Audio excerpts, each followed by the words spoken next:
everyone. Welcome to CAT by LPT. In last session, we discussed the orientation of decision making for XAT.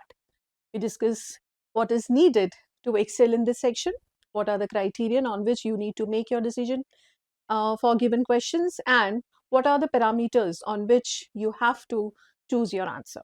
We also discussed a few questions from previous year paper of XAT. Today as well, I'm going to discuss a few more questions, and with that, we will also understand what are the principles of decision making. Okay, so these questions have been taken from recent year XAT papers. Chali, let's start. So this is XAT 2023 question. I'm going to read it out for you. Moonlighting is a practice of working for one organization while also accepting additional responsibility and jobs, typically without the employer's knowledge in another organization. It is named as such because it's typically performed at night or on the weekends. So it's about moonlighting. It expresses what it is and how it is performed. Doing two remote jobs at once was already happening. It was the biggest open secret out there in tech. Said a US techie. So it's also sharing what people opine about it. Due to weaker margins, major Indian IT companies such as Infosys, TCS, and Wipro announced that they would delay, postpone, or reduce variable payouts to employees for the first quarter of fiscal 2023. So it also gives you a fact that these companies decided that they possibly are going to delay the payouts to their employees because of the weak quarter of fiscal year 2023. This drew attention to moonlighting. The industry was divided on the issue of moonlighting. Some consider it unethical.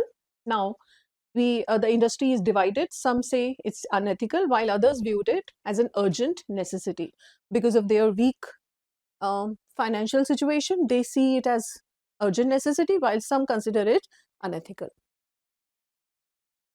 Now, the chairman Patrick's stance on this matter was crystal clear.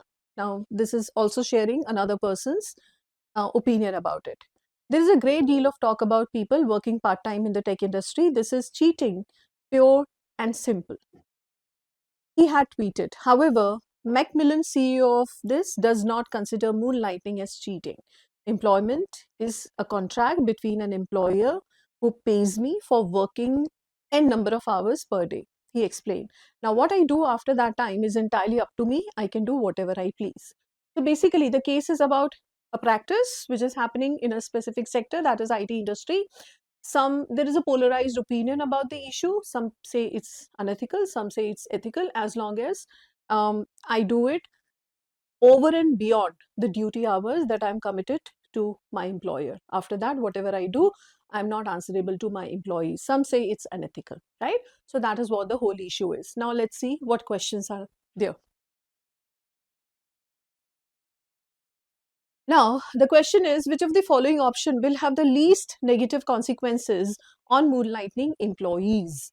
Now, least, that clearly means you have to choose an option which is not going to affect the employee at all, or which is going to have the least negative consequences. You need to understand that if a company, if a person already is doing two jobs, at night he is working for another company, other than his full-time employment, he is doing something else. So which option is going to least affect his performance or his outcome? First, employer reducing daily working hours from 8 hours to 6 hours. So if he is obligated to work for 8 hours, and then the reduction in 2 hours is definitely going to benefit him, right? Let's see next. Increased family problems because employees will not spend quality time at home. So this is definitely going to affect him, because if he is doing two jobs, he is also busy at night doing another job. That means he will not have quality time with his family, and his family will have a lot of grievances that will possibly make him unhappy as well. Despite earning more, he may not be happy because his family is not happy. So this is going to affect him. Poor physical health of employee because of excess work. Of course, beyond his usual hours, he is also extending his working hours at night. That means he is going to follow a very strenuous work schedule. So that definitely will jeopardize his health, and that is going to affect him. So this is also going to affect him. D देखिए, employees' performance may be adversely affected because of overworking. So, somebody who is bending over backwards to do two jobs may not be as precise, as skillful, or as efficient in both the jobs as he is supposed to be in one job, right? So, this is definitely going to um, affect his productivity. So, this is also going to affect negatively. Next, देखिए, employer reducing salaries of employees because of moonlighting. So, since you are working elsewhere as well, and since you are making money out of that job as well, and since you are not completely devoted to the job that you are supposed to devote to, that means employer may be penalizing you by cutting down your salary. So, this is also going to affect him. But this is something which is going to be positive for employees because now they have more time for doing another job at night, right? So this is going to be least negative consequences. So this is going to lead to least negative consequence, and that is why A is your answer. Very easy. If you understand what you need to do, the answer is very, very easy. Next, same उस पे एक और question देखते हैं. Now this leads a little brainstorming, a little analytical bent of mind. Mr. Q is an IT professional who works for a small company in Bangalore. His office hours are from 2 p.m. to 10 p.m. Thus, he wants to utilize his morning hour. He thought of taking up extra work. However, he is not sure about the righteousness of his decision. So, there is an ethical dilemma whether what he intends to do is right or not. His company does not have any clear policy on moonlighting. As he is confused, he seeks opinion of people who work in his industry to understand ethical dimension of moonlighting. The following opinions are shared with Mr. Q. So he is seeking opinion from people belonging to his industry, and the people gave these opinions. Let's understand each opinion. Opinion 1. Moonlighting is acceptable since the employer has a complete right over the employee.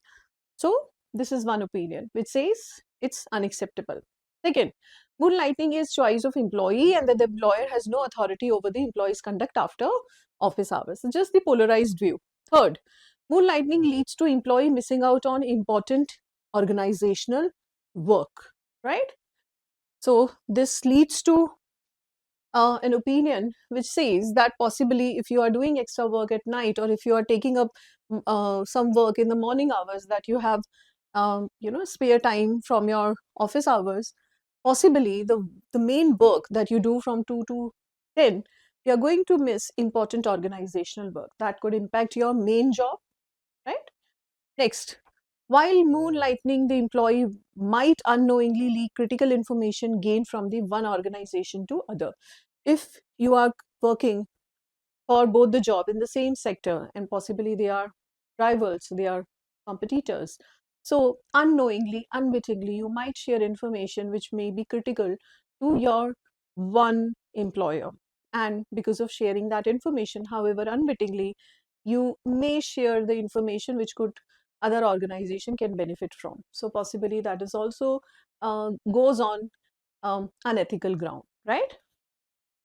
It is okay to moonlight as employees are exploitative and underpay employees. So this seems very, very um, extreme because it actually puts every employer in a same bracket that all the employers are exploitative and underpay employees. So this is also something which is very extreme, and it actually puts everyone in the same bracket and should not be admitted. Right now, let's see what the question is. After giving all these opinions, the question is, given the aforementioned opinion, which of the following combination will best help Mr. Q to realize that moonlighting is unethical? Now, कौन सी information को combine करके you can come to the conclusion that it is unethical. Now, look at this. We discussed this is going to make it unethical because since you have a contract with your employer and since you are working for that employer for certain amount of duration, um, you get access to some information because there is a bond of trust between you and your employer. And since you're working in another organization, which could be a competitor to this organization, you might be sharing information which borders on unethical behavior, right?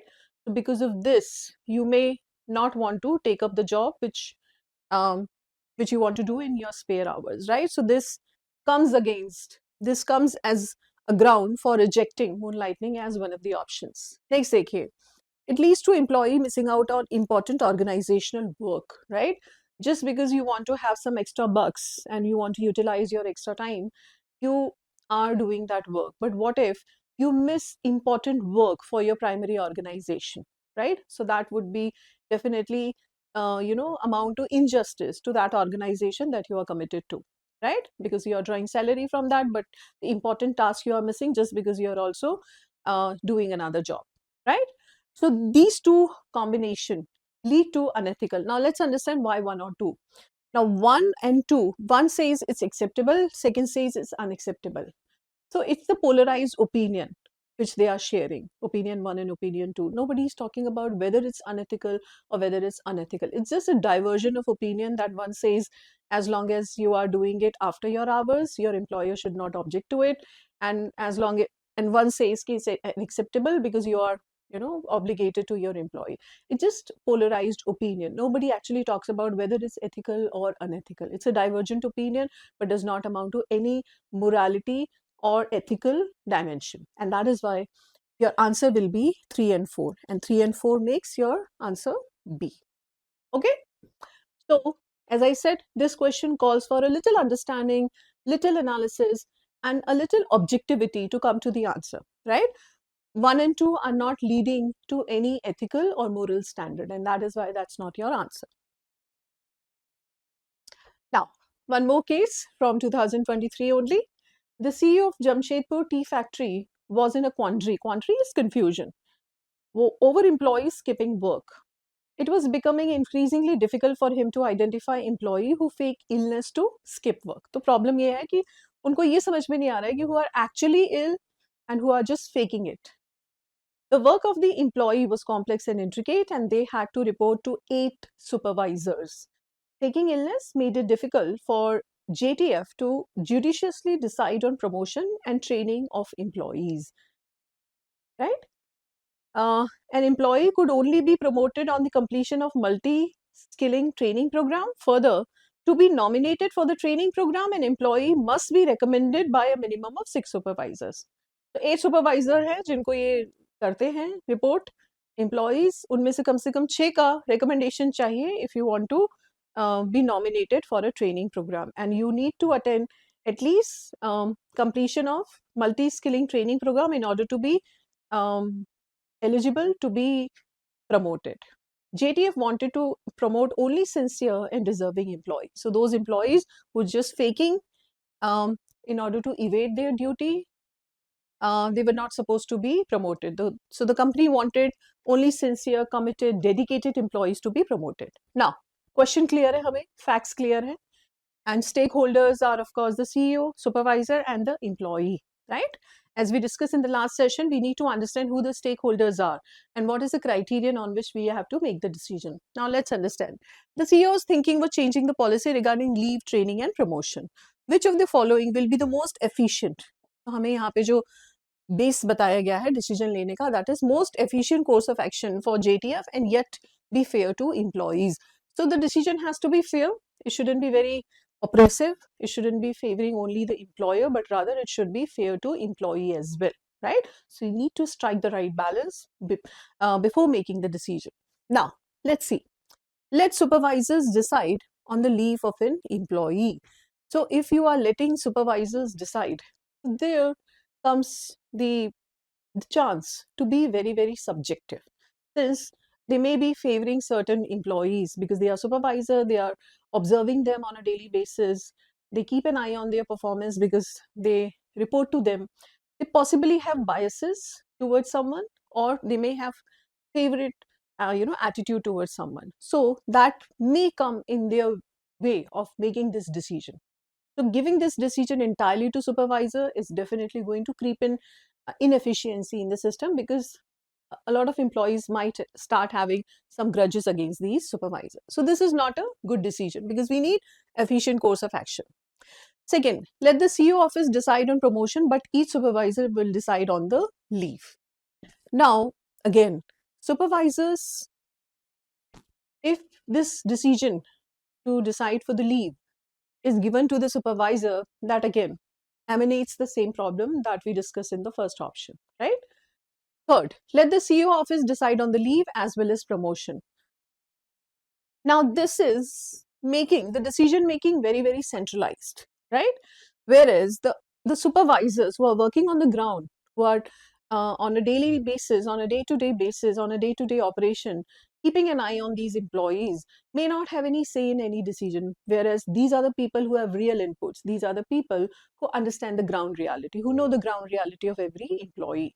So if their perception, if their opinion is entirely missing in the decision making, that may also not lead to a very fair decision, because here the decision, both the decision, if they are held by the CEO, that is going to make it very, very centralized, whereas the people on the ground will be entirely missing in the decision making. Again, not a very good decision.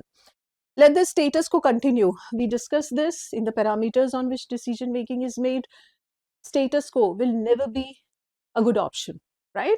You need to make progress towards solution making, right? You need to make progress towards creating solution, not letting the situation fester, right? Letting the situation remain will never be an ideal option. Stay away from that. और ये तो clearly बोल ही रहा है कि status को maintain जैसा चलता है वैसा चलते रहने दो. नो, दैट चलता है attitude will not work here. Let the CEO office decide on leave, but supervisor will recommend promotion. So since this problem has been affecting the people's performance and the CEO actually wants to eradicate that problem, so let this be decided by the CEO, but the promotion should be recommended by the supervisor, because they are the ones who are seeing these people's performance on a daily basis, right? So let their recommendation come from supervisors and the decision be held by the CEO. So this is going to balance it out, because it will have um, the input from both the sides who are supposed to have the decision. And second, supervisor's recommendation promotion will also be taken into account while making this decision whether they should be promoted or not, right? So E is actually giving you the balanced course of action, which is most efficient course of action. So answer is E. Okay. All right. On this caselet only, we have another question. Which of the following policies will be most prone to error while selecting deserving and sincere employees? So यहाँ पे ये सिर्फ इतना पूछ रहा है कि इनमें से कौन सा ऑप्शन सबसे गलत हो सकता है, is most prone to error. मतलब अगर कौन सा डिसीजन किया गया तो सबसे ज्यादा उससे गलती हो सकती है. ठीक है. Now, outsource all leave decision to a doctor whose judgment will be final. Now, if this is done, this possibly is going to give a very objective reason to give somebody leave or not. Because if they are faking illness in order to avoid their work, in order to evade their responsibility, they will definitely be revealed, right? So here, if you are doing it, this is not going to be an erroneous decision, but rather it is actually going to be a very objective decision, because a doctor, a medical expert is going to give you the right input whether the employee should be given a leave or not, right? So this is now the answer. Let the CEO office decide on promotion, but supervisors will decide on the leave, right? So we just discussed this is going to be okay. So let's hold it. See, देखिए, outsource all leave decisions to a lawyer whose judgment will be final. So a lawyer is going to discuss the legality, right? Whether someone should be promoted or not as per the company policy, whether the legality is conformed or not, whether somebody is given the training, whether somebody is given the leave. So even if this is outsourced, nonetheless the decision is not going to be erroneous, because there will be complete objectivity, because this lawyer will not be involved with the day-to-day operation of the company. So he will be completely objective, or there is a chance that person will be completely unbiased, fair to everyone, because he doesn't know anyone there, because it's completely outsourced. So there's still a chance that the fair system will prevail, right? So this is also not the answer. Let me see how it is deciding the supervisor will recommend the promotion. We discussed in the previous slide, this is also not going to be the answer, because this is the most suitable course of action. तो यहाँ पे हमें erroneous decision लेना है, ठीक है? तो ये भी नहीं होगा. Let the CEO office decide on the leave as well as promotion. Again, now this decision will definitely make it centralized. We agree, right? So we just discussed in the previous slide, this is definitely going to make it centralized, but it's not going to be inefficient. It's not going to be erroneous. Fine, there is, a school of thought which believes the decision making should be decentralized. There is a school of thought which still believes that decision making should be completely centralized. The person who is sitting at the apex position should be taking all the decision because there is a reason why he is at the top, right? So that's a centralized approach. Decentralized approach, everyone on every tertiary, secondary, primary level should be included, should have some say in making the decision. That's also a decision making approach. So this is not erroneous. This is not preferred, but this is not erroneous. Do you understand this? It's not preferred. A centralized decision making is not preferred because here they are reporting to 8 supervisors. So their supervisors' input should be taken into account, right? Should be. So we are saying that it should be done. It's suggestive. It's ideal. But that doesn't mean it's erroneous. So the answer is B. Let the CEO office decide on promotion, but supervisor will decide on the leave. This is going to lead to an erroneous system because, as I said, since these are the people who report to supervisors, so if supervisor is happy, they will be granted leave, they will be recommended for training, they will be recommended for promotion. If the supervisors are not happy, though the person is doing good work, but if they are not happy because of, a number of reasons, these people, good people, may not be promoted, may not be recommended for training, right? So if you are giving this right to supervisor, possibly that is going to make the system inefficient, and that is why answer is B. All right. So as we discussed in the last class as well, you need to understand the stakeholders, you need to understand the criterion on which the decision is supposed to be made, and then you have to choose the option as per the criterion only, right? I'm sure this video would have helped you. If you really want to maximize the benefit of decision making, please watch the first video, that is for half an hour, and then this video, right? Thank you so much and all the best for your XAT exam.